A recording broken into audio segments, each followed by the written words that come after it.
Arrogant pilot refuses her entry until a general recognizes her face and steps aside. The arrogant pilot stood firm at the base gate, his voice sharp and dismissive as he refused entry to a quiet, weathered woman in military fatigues. "You don't belong here," he sneered, eyes flickering with contempt. What he didn't know was that Mara Kessler was no ordinary visitor. She was a decorated veteran of one of the nation's most elite special operations units, a woman who had faced death in silent battles few would ever understand. Her name was whispered with reverence in secret circles, a ghost who had carried comrades to safety and survived missions lost to history. When a high-ranking general unexpectedly recognized her face and stepped aside, the pilot's arrogance crumbled into stunned silence. This moment would spark a journey not just of personal redemption, but of reclaiming the honor of countless veterans forgotten in the shadows, an unyielding testament to strength, resilience, and the quiet dignity of service. And before I forget, let us know in the comments where you're watching from. I love seeing how far these stories reach. And if you're new here, make sure to subscribe so you don't miss tomorrow's special video. I guarantee you won't want to miss it. Now let's jump in. The terminal smelled of jet fuel, overcooked eggs, and old leather. It was barely past dawn, and already the check-in area buzzed with the chaos of another military rotation. Uniforms pressed, boots laced tight, and orders clutched like passports. Everyone had somewhere to be, except her. She stood in line near the side entrance to the private runway, quiet, still, wearing a simple gray hoodie, faded jeans, and a pair of tan military boots that had seen more than just mud. Her silver hair was pulled back into a tight braid, a style that didn't ask permission and didn't beg attention. Over one shoulder, she carried a worn-out duffel. Not military issue anymore, but the kind stitched with memory, zippers stiff with desert sand, one strap fraying where it had been caught on barbed wire in Kandahar. No patches, no name tags, just a quiet presence. She wasn't here for attention. She never had been. Her name was Captain Mara Kessler once. Call sign, Valkyrie. She flew with the best. Ghost teams in the night. Medical extractions under mortar fire. Drone evasion in jungle canopies. But today she was just another invisible vet trying to make her way home. The airbase in New Mexico was hosting a memorial service for a downed SEAL team. One of them, Lieutenant Jared Vaughn, had been her co-pilot for 5 years. He was a brother to her in ways blood never could be. She'd gotten the call late. She didn't RSVP. She never did. She just came. The line moved forward. A young pilot leaned casually against the checkpoint podium. Early 30s. Flight suit unzipped just enough to show off the gym-hardened chest underneath. Aviator shades. Arrogance measured in wattage. He glanced her way as she stepped forward. "Sorry, ma'am," he said, smirking as he folded his arms. "This gate's for personnel cleared for classified operations or active duty transport, not for retirees." She didn't flinch, didn't blink, just handed him her folded clearance papers. He didn't take them. "I said this gate is for active clearance only. You can take the shuttle to the main lot. There's a bus for guests over there." She looked down at her boots, then back at him. No words, just patience. "Ma'am, I don't think you understand." But the voice that cut him off didn't come from her. It came from behind, gravelly, commanding. "Son, do you have any idea who you're talking to?" The young pilot turned, confused. A 4-star general, still in full dress uniform, approached from the corridor behind them. He wasn't rushing, but his presence commanded immediate respect. Staffers around him stopped moving. Even the air seemed to pause. The general looked at her, and his face softened, eyes almost gleaming. "Kessler," he said quietly, with reverence. And then, without another word, he stepped aside and motioned for her to enter. The room fell quiet, not out of fear, but respect. The kind that can't be demanded, only earned. The general's gesture was brief, but in it was a weight no metal could match. Mara gave a slow nod, eyes meeting his. There was no salute, no handshake, just understanding. The silent kind forged in years and battlefields. The young pilot stepped back, sheepish, his voice caught somewhere between apology and disbelief. I didn't know. You weren't supposed to," the general said, without breaking gaze. And that's the difference. Mara walked through the gate. Not fast, not proud, just forward, like always. Inside the restricted terminal lounge, the air changed. No announcements blared. No tourists snapped photos. Just the quiet hum of classified departure boards and the low murmur of soldiers and specialists who didn't ask questions. They just did the job. She lowered herself onto a bench in the far corner. Her duffel hit the ground with a soft thud. Next to her, a pair of rangers sat, whispering over a map, barely giving her a glance. That was fine. She preferred it that way. But the general didn't leave. He stepped in beside her, sat down without asking, knees cracking audibly as he lowered himself. For a long while, neither said a word. Finally, he broke the silence. Jared spoke of you like you walked on clouds. Mara's throat tightened, but she said nothing. He said if anything ever happened, you'd come. Didn't know how. Didn't care. Said Valkyrie always finds a way to land where she's needed. She glanced at him, eyes calm. He say anything else? The general smiled, barely. Said you saved his life twice. And ruined his coffee preference forever. That drew the faintest smirk from her. A flicker of memory. Of dust storms, broken rotors, and makeshift espresso filters made from medical gauze. She hadn't thought about that in years. He reached into his coat pocket and slid a folded piece of cloth into her lap. It was Jared's team patch, torn at the edge, bloodstained at the corner. We pulled this from the wreckage, he said. I figured you had the right to carry it. She didn't touch it immediately, just stared. The threads looked older than they should. Or maybe she did. You know, he said quietly. I still remember the look on your face when we pinned your distinguished flying cross. You didn't smile. I didn't earn it alone, she said. No one ever does. He looked around the terminal, then back at her. Why didn't you come back? After the war, I mean. You could have run half the command here. Mara exhaled slowly, eyes distant. Because I didn't want a desk. I wanted silence. The general nodded, understanding more than she said. Well, silence followed you. But so did legacy. A buzz overhead interrupted the moment. The transport jet was landing. Engine hum growing louder. Time to board, he said. She stood, adjusted the duffel on her shoulder. And this time, he walked behind her, not in front. The ramp to the military transport plane hissed as it lowered to the tarmac, letting out a breath of compressed air and decades of memories. Mara stepped forward into the dry wind, her boots thudding softly against the metal, the general still a silent shadow a few steps behind. The aircraft was one of the newer models, sleek, armored, more comfortable than what she used to fly, but soulless somehow. The old birds creaked. They complained. They spoke to you when you listened. This one was silent, efficient, like war had gone sterile.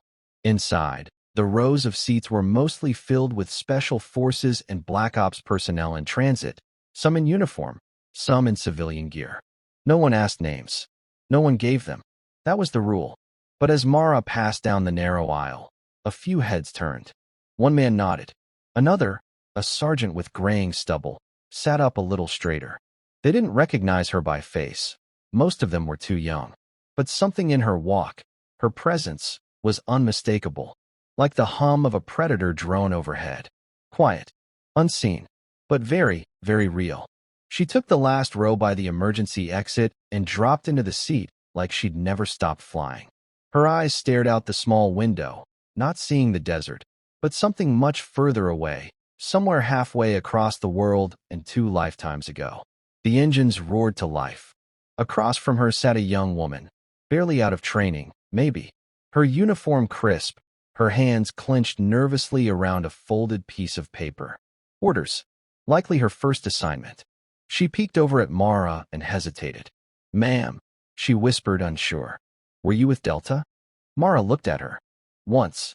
The girl hesitated again, then said, They say women never made it through the old Tier 1 program.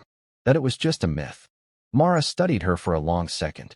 Myth is just truth nobody believed. The young soldier blinked, caught between awe and embarrassment. Sorry, I didn't mean. It's all right, Mara said, softening her tone. The ones who believed didn't talk. The ones who talked didn't believe. The girl nodded slowly, as if receiving something sacred, then sat back, processing. The plane lifted. As they climbed into the endless blue, Mara's thoughts drifted again, not to war zones or glory days, but to the moments that never made the headlines. The late nights in Afghan outposts when Jared would hum old rock songs. The cracked photograph he kept in his vest, his daughter, Lucy, drawing stars on his helmet with a purple marker before each mission. He said it kept him safe. It didn't. Mara reached into her duffel and pulled out an old, folded envelope, creased and yellowed at the edges. Unopened. Addressed to her in Jared's handwriting. She hadn't read it. Not yet. Maybe today. Maybe not. Outside, the clouds broke into streaks of light. She leaned her head back and closed her eyes. And for a moment, she was flying again. The wheels touched down with a jolt. A clean, confident landing at Hollister Military Airfield, a place Mara hadn't seen in over a decade. As the engines wound down, the hangar doors slowly opened to the blistering afternoon light of New Mexico. The desert wind whipped across the tarmac, tugging at uniforms, rattling loose straps and memories alike. Mara was the last to disembark, not out of hesitation, but habit. She waited for the others to move first, always had. A good pilot let the crew off before herself. A better one knew when to carry the weight. She stepped out into the heat. The base looked different now. New walls, cleaner signs, cameras where there used to be guards. But beneath the upgrades, the bones were the same. Same old stone perimeter. Same sharp smell of gun oil and sun-baked pavement. An officer met her at the edge of the hangar. A lieutenant, maybe 25. He stiffened when she approached, but didn't salute. He didn't know who she was. Just another guest, he assumed. Ma'am, shuttle's this way. They're holding the memorial briefing at 1500. Dress is formal. I don't see you on the official list. I'm not on it, she said simply. He opened his mouth to respond, but another voice called out before he could. Kessler. She turned. A tall woman in her early 50s jogged across the tarmac in heels, of all things. Her hair was regulation short, but touched with gray. Her voice carried authority, but her face lit up with something else, relief. Still as stubborn as ever. The woman said, pulling Mara into a sudden, brief hug. God, it's good to see you. Colonel Briggs, Mara said, allowing a half-smile. Didn't think they'd let you keep the uniform. Didn't ask, Briggs replied, then nodded to the stunned lieutenant. I'll take it from here. As they walked together toward the main building, Briggs' expression sobered. They recovered 5 bodies from the crash. Jared's was one of them. The rest were burned beyond ID. No black box, just fragments. We think it was sabotage. Mara didn't flinch. He was flying back from Syria? Classified drop-off. But yeah, last op of his rotation. He wasn't even supposed to be on that bird. He took a shift for someone else. Of course he did. Briggs looked at her. He kept a folder. With letters. One for you. One for Lucy. You still haven't read it. Mara shook her head. Not yet. You might want to. Before today's over. They reached the briefing room. Inside, high-ranking officers murmured over documents, satellite photos glowing on digital displays. A few turned and stared when Mara walked in, then quickly looked away, some out of guilt, others out of awe. Briggs paused at the door. They'll be showing a memorial reel, then reading off names. Then, the flag transfer. Mara nodded. I won't speak. You don't need to, Briggs said. You already did. Every time you got someone home. The door shut behind her with a metallic click. The past was waiting. The room dimmed. Curtains drawn. Screens lit. Rows of chairs faced a large projector. Soldiers, officers, and quiet civilians filled the seats, some in dress blues, others in muted formal wear. All watching. All silent. The only sound was the soft whir of the projector spinning to life. Mara took a seat in the last row, her duffel at her feet, her hands folded calmly in her lap. She didn't need to see the video. She remembered every mission Jared had flown, every sound of rotor blades chopping through hostile skies, every time he tapped the dash twice before takeoff. Superstition he never broke. Still, she watched. The reel began with music, soft piano layered with strings. The screen showed sun-drenched training fields, helicopter rotors in slow motion, boot prints in sand, and flashes of names as they faded in and out. Then came faces. Young, strong, laughing. Faces now etched into stone. The kind of montage made for news stories. Except this wasn't for news. This was for memory. Jared appeared halfway through. Footage of him smiling with dirt on his face, yelling into a headset mid-flight, tossing a water bottle to a medic on the tarmac. Then a still photo. Him and Mara, back-to-back under the wing of a Black Hawk, desert wind flaring their jackets. That photo was never meant for public view. Someone had dug deep to find it. A murmur went through the room. That's her. The woman in the hoodie. Is that Valkyrie? The reel ended on a single image. The mission badge of Jared's final flight, overlaid with his team name, Reaper 2. Fade to black. Silence hung heavy. A colonel stood to address the room, his voice low and reverent. He spoke of honor, sacrifice, legacy, of missions completed and lives saved. He recited names, slowly, like prayers. Jared Vaughn's name came last. Mara didn't bow her head. She stared straight ahead. Then came the moment. The honor guard entered, for soldiers carrying folded flags draped in white cloth, each stepping with precision so sharp it felt choreographed by grief itself. When Jared's flag was brought forward, the presenting officer paused at the front row, scanning, looking for family. Lucy, Jared's daughter, stood quietly in a dark blue dress. 17 now. Hands shaking. Eyes red but dry. Briggs put a hand on her shoulder. The officer bent one knee and presented the flag to her. On behalf of a grateful nation. Mara watched from the back. Lucy glanced her way, as if drawn by something she couldn't explain. A pull. A presence. Their eyes met. In that brief connection, something passed between them. Not words. Not comfort. Understanding. Briggs leaned down and whispered something to Lucy. The girl turned, took a step forward, and walked down the center aisle, flag still in her arms, until she stood in front of Mara. Without asking, she placed the folded triangle into Mara's lap. You were his family, too, Lucy said. And then she hugged her. No one moved. The room had forgotten how to breathe. Officers in pressed uniforms, soldiers in dress blacks, family members clutching tissues. They all sat in still reverence as Lucy hugged the quiet woman in the back row. The girl's arms wrapped tight, like she was holding on to something she didn't want the world to forget. Mara didn't move at first. Her arms stayed at her sides, unsure. Then, gently, she returned the embrace. It wasn't long, just enough. When Lucy pulled back, her eyes searched Mara's face. He talked about you all the time, she whispered, but only when he thought I was asleep. Mara smiled faintly. He was a terrible liar. Lucy held back a tear. He said you saved him once in Somalia, that you disobeyed orders. I reinterpreted them, Mara corrected, her voice dry but soft. Lucy gave a broken laugh, then stepped back, letting her fingers linger on the edge of the flag. Thank you for being here. She returned to her seat beside Briggs, who gave her a reassuring squeeze on the hand. The room remained hushed. Then, slowly, the colonel at the podium cleared his throat. Captain Kessler, he hesitated, unsure. Would you like to say a few words? Heads turned. Mara didn't. The weight of silence was enough. But then she stood. Not fast. Not hesitant. She didn't walk to the front. She stayed where she was. When she spoke, her voice was steady. Clear. No microphone needed. I don't have words to match the men and women we lost. I couldn't even speak at my own father's funeral. But I'll say this. She looked across the room. At Lucy. At the brass. At the unknown faces who were only now learning who she was.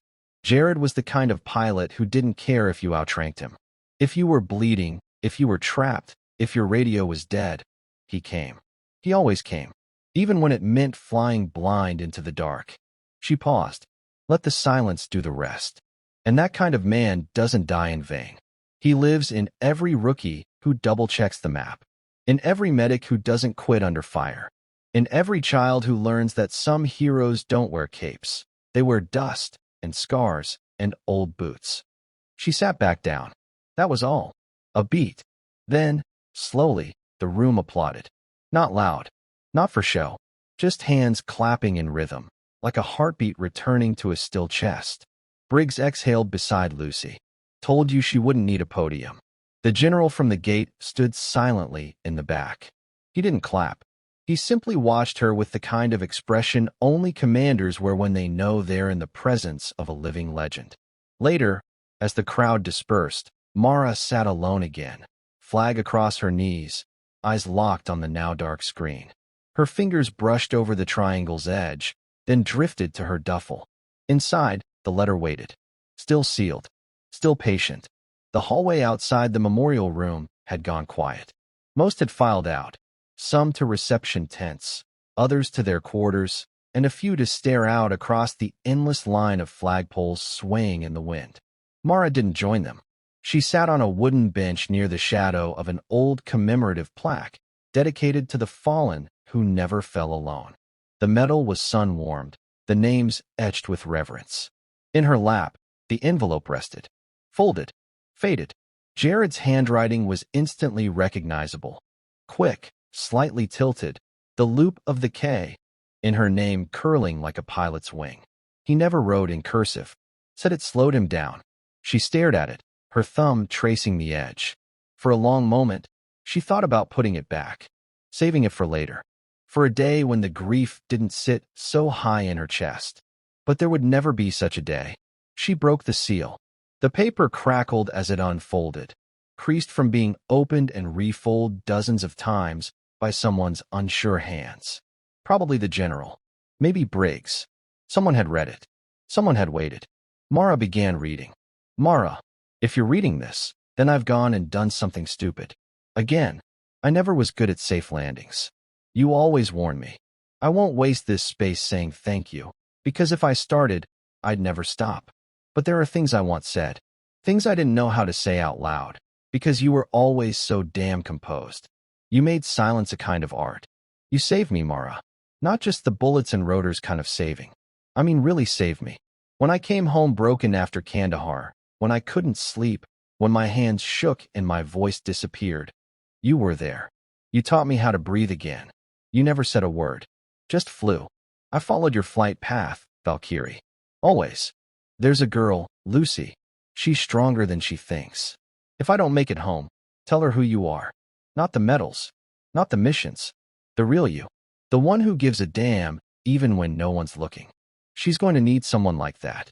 There are a dozen more letters in this file. One to the team. One to Mom.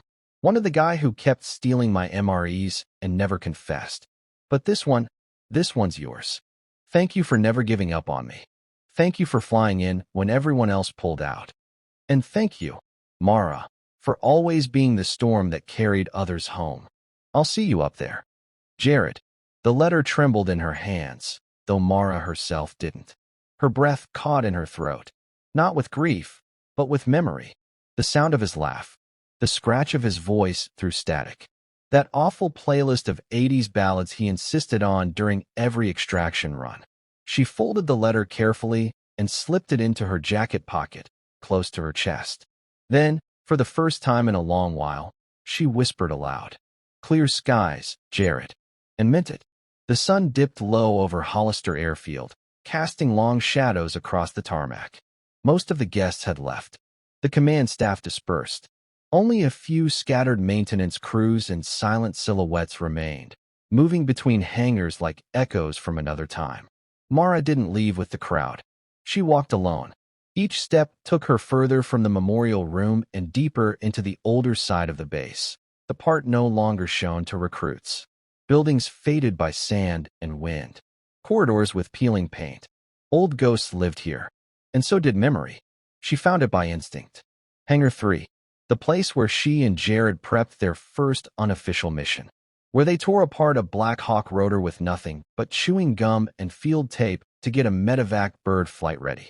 Where she first realized that war wasn't about orders.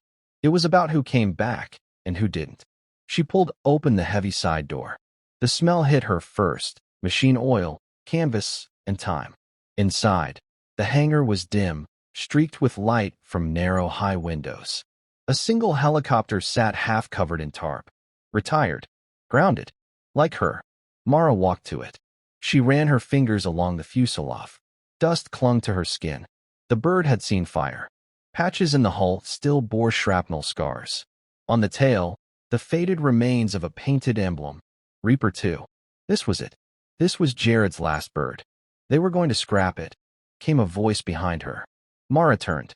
Colonel Briggs stood in the doorway, arms crossed. Her eyes softer now, her face carrying that same ache, the kind only found in people who've survived too many funerals. I made a call, Briggs continued. Told them it wasn't right. Not yet. Mara didn't respond, but her eyes thanked her. Briggs stepped forward and handed her a small, rusted key. What's this? Compartment locker. Rear of the cargo bay. Jared welded it himself. We never opened it after the crash. Thought maybe it was personal. Mara hesitated, then walked around to the rear of the bird. She found the panel, barely visible beneath soot and grime. Inserted the key. Turned. With a soft click, it opened. Inside, a weathered leather binder, an old photo, and a folded scrap of paper. She pulled out the photo first. It was of them, Mara, Jared, and 2 other squad mates she hadn't thought about in years, all crammed into a tiny field tent, drenched in mud, grinning like idiots. Jared's arm draped over her shoulder, her eyes squinting into the sun. You could almost hear the laughter. On the back, in faded ink, we fly together. We fall together. But we rise alone. She touched the image like it might disappear. Briggs stepped back, giving her space. And Mara stood there, alone with the past, surrounded by steel, sand, and silence.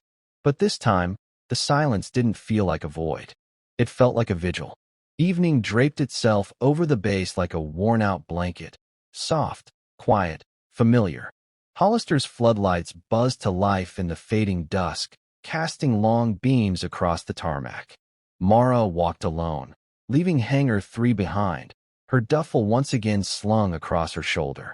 But now it felt heavier, not with weight, but with meaning. She passed through a side corridor toward the barracks, drawn by memory more than direction. The walls were lined with faded motivational posters, yellowing maps, and racks of old photos. Faces stared out, some young, some battle-hardened, all frozen in time. She paused at one. A sepia photo, a group shot from 20 years ago. Tier 1, Delta Detachment. 12 operators, unmarked uniforms, desert glare in their eyes. And there, second from the right, stood a younger Mara Kessler. Shorter hair. Same posture. Same quiet storm behind the eyes. No caption. No plaque. Just her, half-shadowed, half-forgotten. Hey, she turned. A young airman, a crew chief by the grease on his fatigues, stood in the corridor. He looked puzzled. Curious. You're not supposed to be in this section, he said, not rudely, just by the book. Mara didn't respond. Just turned her gaze back to the photo. The airman stepped closer, squinting at the image. Whoa, that you? She didn't answer. You're the one from the memorial. The one the general stopped for. Still, no reply. Then the young man's eyes shifted. Something had caught his attention. A loose thread on Mara's sleeve had tugged loose. The motion revealed a faded tattoo on her left shoulder, just above the bicep, weathered, but still clear. An eagle, talons drawn, diving through a pair of crossed blades. Delta Force. The airman's expression changed. Completely. I didn't know women served in Delta that far back, he murmured. They didn't, Mara said quietly. Officially. A pause. Then, damn. She nodded toward the hallway. Get where you need to be, son. He backed away, slowly, nodding with sudden, deep respect. Yes, ma'am. He didn't ask her name. Didn't need to. As he left, another figure stepped out from the shadows. This one older. Taller. Full uniform. It was the general again. You always had a way of leaving people speechless, he said. Mara turned slightly, acknowledging him with a glance. He walked up beside her, eyes landing on the same photograph she'd paused at. They still don't list your unit, he said. They never will, she replied. You ever regret it? Not once. He smiled faintly, then added, You know, when I first took command, I kept a file on you. Just in case. Just in case what? Just in case I ever forgot what courage looks like. She let that hang for a moment. Then, without warning, he extended his hand. Not for protocol, not for show, but for respect. And for the first time since she'd landed, Mara took it. A quiet shake. A silent salute. Because sometimes, honor isn't about being remembered. It's about never needing to remind anyone who you are. The next morning brought a different kind of stillness. Not the tense silence before a mission. Not the haunted quiet after a memorial. This was the pause between storms. The breath before whatever comes next. Mara sat outside the old chow hall beneath a rusted awning. A tin cup of coffee cooling beside her. She didn't drink it. Not yet. She just sat, back straight, boots planted, watching the base come back to life. Trucks rumbled. Recruits marched. Helicopters lifted in distant staggered thumps, like heartbeats reminding her the world kept moving, with or without her. She heard the footsteps before she saw her. Lucy. Same dark blue dress as the day before, but with a green army jacket over it. A little big. A little worn. Probably Jared's. It swallowed her frame, but she wore it like armor. Mind if I sit? Mara nodded toward the empty bench beside her. Lucy dropped into the seat, folding her hands in her lap. For a moment, neither spoke. He never told me much, Lucy finally said, staring at the gravel. About what he did. About what you did. Mara said nothing. I found an old flash drive in his stuff, Lucy continued. It was labeled Valkyrie. I thought maybe it was music. But it was footage. Declassified clips. Ops. Training runs. Night vision. Some of it was him. Some of it was you. Mara raised an eyebrow slightly. Lucy looked at her. You carried him out of a crash. With a dislocated shoulder. You stitched his leg in the dark while the LZ was under mortar fire. He was heavy, Mara said, her voice like gravel with a hint of warmth. Lucy gave a tight smile, then pulled something from her pocket. A folded photo, printed from the flash drive. It showed Mara standing on the skids of a Black Hawk, one hand gripping the frame, the other reaching down toward a wounded operator. Her face was smeared with dirt, eyes locked forward, unflinching, unmovable. You look like a ghost, Lucy said. Like a myth, but real. Mara stared at the image for a long time, then handed it back. Why didn't he tell me more? Lucy asked. Why didn't you? Because stories like that come with ghosts, Mara said. And ghosts don't make good bedtime stories. Lucy nodded slowly. But they make good lessons. Then she reached into her jacket pocket again and pulled out something small. Metal, worn, almost invisible unless you knew what it was. A single pair of wings. Not standard issue. Handmade. Edges slightly bent. Jared's. I want you to have them, Lucy said. Mara held them in her palm, feeling the weight. Infinitely small, impossibly heavy. I don't need a statue, Lucy said. I don't need flags or bagpipes. But people should know who you are. What you did. What you still carry. I'm not a symbol, Mara replied softly. No, Lucy said. You're something better. Mara looked at her. Really looked. And for the first time since Jared's death, she felt something that wasn't grief. She felt legacy. The sun blazed high over Hollister Airfield, casting sharp shadows across the base's aging concrete walkways. The heat was relentless, pressing against every surface like a silent adversary. Mara moved through the corridors with the steady rhythm of someone who had learned patience the hard way. Each footstep was deliberate, carrying the weight of years that didn't show on her face but were etched deep into her bones. Around her, the base buzzed with life. Soldiers drilled in formation, their boots pounding in sync with orders barked by sharp voices. Medics hustled between tents, tending to scraped knees and strained muscles. Commanders huddled over maps dotted with pins and flags, planning movements, coordinating missions. The hum of activity felt like a distant storm to Mara, familiar, relentless, yet somehow detached. As she passed by, several young veterans paused mid-conversation, their eyes flicking toward her with a mixture of awe and curiosity. Some whispered among themselves, casting respectful glances that spoke volumes without words. Mara's reputation, Valkyrie, lived on among the ranks, though she was more of a shadow than a legend to most.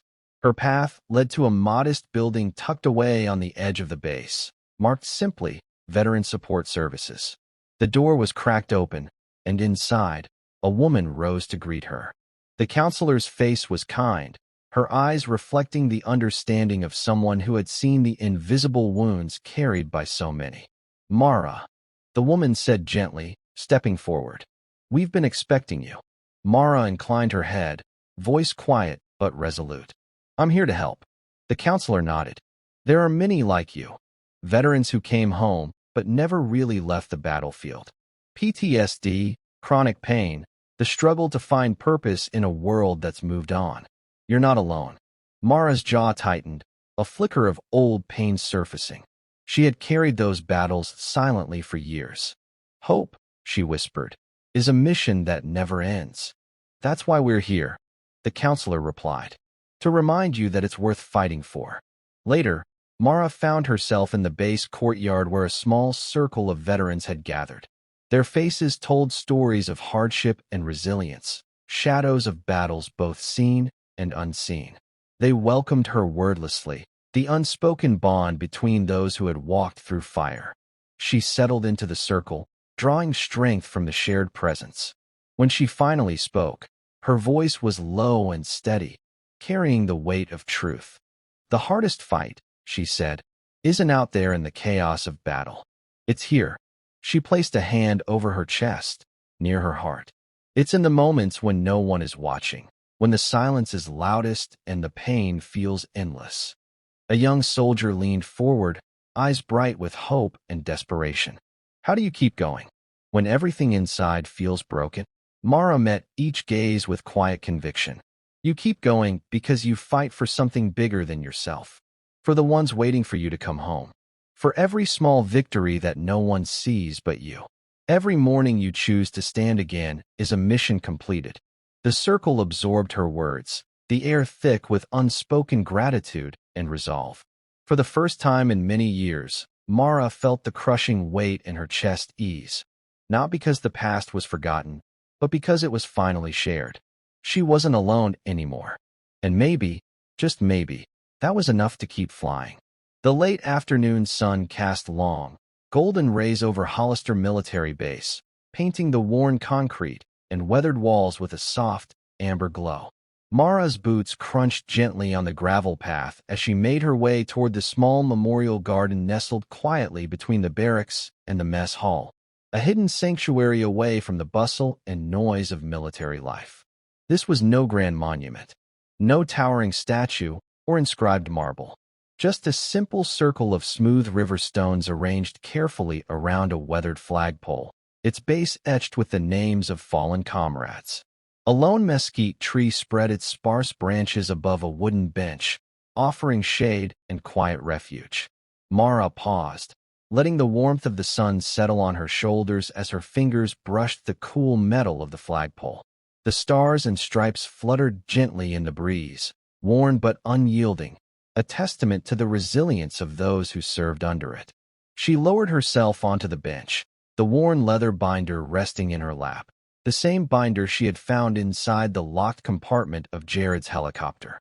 The edges of its pages were frayed, the ink faded, yet each photograph and handwritten note within carried the unmistakable weight of history and sacrifice. As she turned the fragile pages, her mind drifted to the faces that smiled back at her, faces of men and women who had flown into danger, who had watched over each other through sleepless nights and perilous missions. Ghosts of firefights and midnight rescues, whispers of courage and heartbreak beneath foreign skies. Each picture a silent reminder of lives lived fully and sometimes lost too soon. The soft padding of footsteps approached behind her. Mara looked up as Lucy stepped quietly into the garden. The girl's casual clothes contrasted with the military world around them, but her expression was steady, an unspoken strength born of pain and hope. Lucy sat down beside Mara without a word, her presence calm and comforting. After a moment, she broke the silence.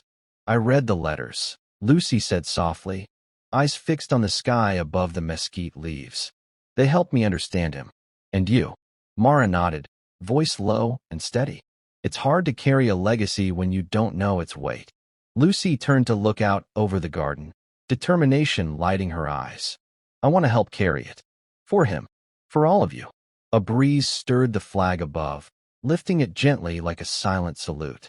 Mara rose slowly, feeling something she hadn't felt in a long time. Hope. Not the fleeting kind, but the kind that anchors you to the future. We're not just memories, she said softly, standing tall beneath the mesquite's shade. We're the future, the ones who keep going when the world tries to forget. Lucy smiled, her voice warm. Then let's make sure no one forgets. Together, under the golden light of the setting sun, they stood united. 2 generations bound by loss, honor, and an unspoken promise to carry the torch. The garden held its silence, bearing witness to a quiet tribute that would echo far beyond the stones and time. The next morning dawned with a crispness that bit softly at the edges of the rising sun. The base stirred to life around Mara. Boots echoed on pavement, engines hummed to readiness, and distant commands cut through the morning air like sharp blades. But amidst this routine buzz, there was a palpable undercurrent of something different. A subtle tension that spoke of change, not loud, but persistent, like the slow gathering of a storm. Mara's path led her toward the command center, a place she had avoided for years, haunted by memories and the weight of unspoken truths.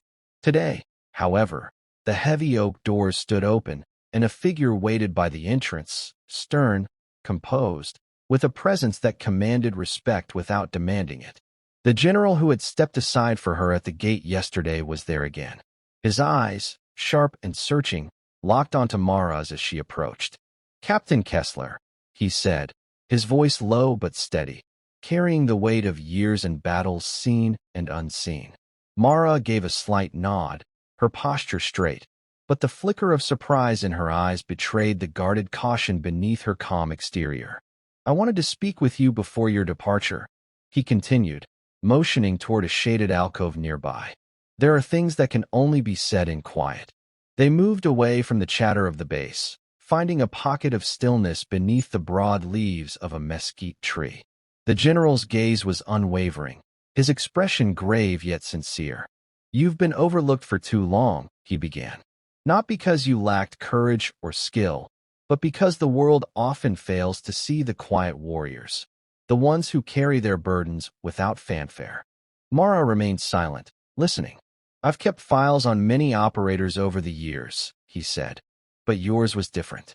You embodied resilience in its purest form, the kind that doesn't ask for applause or medals.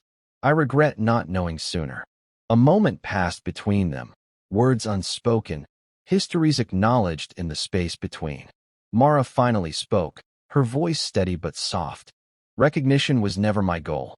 The general nodded, understanding the weight of those words. "No, but justice is." He paused, then pressed on. "There's a new initiative being launched, to honor veterans who have been forgotten, whose sacrifices have remained in the shadows. Your story will be central to it." Mara absorbed his words. Relief mixed with determination stirred inside her chest. "Will you join us?" he asked. "Not as a symbol, but as a guide. To lend your voice to those who still need to be heard." She met his gaze, unwavering. "If it means giving strength to the unseen, then yes." The general extended his hand. Mara took it, a silent pact forged in mutual respect and shared purpose. Around them, the base continued its ceaseless rhythm, soldiers training, helicopters lifting, the endless motion of life. But for Mara, something had shifted. A new chapter had begun. In the days that followed, Mara moved through the base with a new sense of purpose, quiet but unmistakable. The weight she had carried for years seemed lighter now, buoyed by the general's initiative to bring the stories of forgotten veterans into the light. It wasn't about medals or public accolades. It was about truth, honor, and the strength found in shared history. Inside a conference room bathed in afternoon sunlight, Mara sat among a group of veterans, military historians, and support staff. The walls were covered with maps, photographs, and faded letters, evidence of battles fought in the shadows, sacrifices made beyond the public eye. The atmosphere buzzed with quiet determination, a collective energy that spoke of healing and justice. One by one, the veterans shared their stories, tales of missions shrouded in secrecy, of battles fought alone or in small teams, of pain endured and courage shone away from the spotlight. Mara listened, sometimes offering a nod, sometimes a brief word of encouragement. But mostly, she absorbed the gravity of each testimony, feeling the deep bond that united them all. Lucy was there as well, now officially part of the program. Her presence was a bridge between generations, a reminder that legacies weren't just memories, but living, breathing missions passed down. Her fierce spirit honored her father and all who served silently beside him. Mara found herself stepping into the role of mentor, guiding younger veterans struggling to find their place in civilian life. She shared lessons learned not only from combat, but from the long journey of resilience that followed. Her calm presence became a lifeline for many, a symbol that survival was possible and dignity could be reclaimed. One afternoon, under a sky so vast it seemed endless, Mara spoke quietly to a group of recruits gathered at the edge of the base. Her voice was steady, carrying the weight of experience without pretense. "Service isn't just the battles you fight on the field," she said. "It's the way you carry your scars, your memories, your brothers and sisters in arms. It's how you move forward when the fighting's done and the world expects you to disappear." The recruits listened intently, drawn to the quiet power in her words. As the sun began its slow descent, casting the base in golden light, Mara stood alone for a moment, gazing toward the horizon. The past was heavy, but the future held promise. This new mission, of remembrance, respect, and support, wasn't just about honoring those who'd served. It was about making sure no one was left unseen again. The wind whispered past her, carrying echoes of old battles and hopes yet to be fulfilled. For the first time in years, Mara felt a peace that wasn't fragile. It was steady, real. Weeks had passed since the initiative was announced, but the weight of it all was about to crystallize in a moment Mara never expected. The base was alive with an energy that felt different, less about orders and drills, and more about remembrance and respect. The ceremony was simple, dignified, and carried a gravity that stretched far beyond the grounds it occupied. Under a pale, overcast sky, the gathering formed, a mixture of veterans, families, commanders, and military personnel. The flag above rippled gently in the soft breeze, casting slow-moving shadows on the crowd below. There was a quiet reverence in the air, as if everyone present understood the significance of what they were witnessing.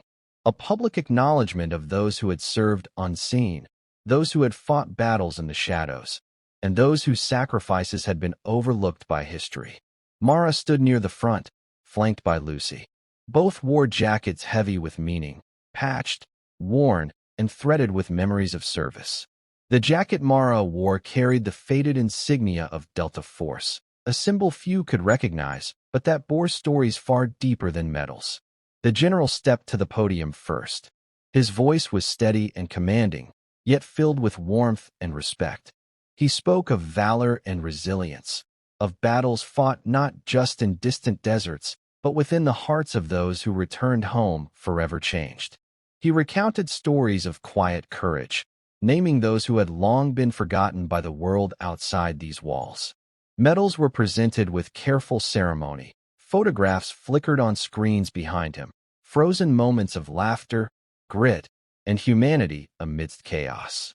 The crowd listened, their applause respectful and measured, like a heartbeat finally syncing with the rhythm of forgotten warriors. When Mara's name was called, a hush fell over the assembly.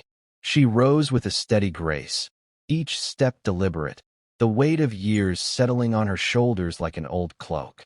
Approaching the podium, she allowed herself, briefly, to feel the magnitude of the moment, not as a solitary hero, but as a voice for countless others whose stories remained in the shadows. Her speech was brief but powerful. She spoke of bonds forged in silence, of battles waged beyond public view, and of the strength in honoring truth and memory. She thanked those who served and those who continue to carry the burden of remembrance. Her words resonated deeply, each syllable a testament to resilience and dignity. As she stepped down, Lucy took her hand, a gesture brimming with unspoken promises, past pain entwined with future hope. The crowd's applause grew, not loud or boisterous, but steady and profound. It was the sound of a nation waking to its forgotten heroes, the rhythm of respect finally earned. Later, as the sun dipped behind the distant hills, Mara and Lucy stood quietly by the flagpole. The flag fluttered softly in the evening breeze, the colors glowing warmly in the fading light. Mara looked at Lucy, voice low but certain. "This isn't the end. It's just the beginning." Lucy smiled, eyes bright with resolve. "We'll carry it forward. For them. For all of us."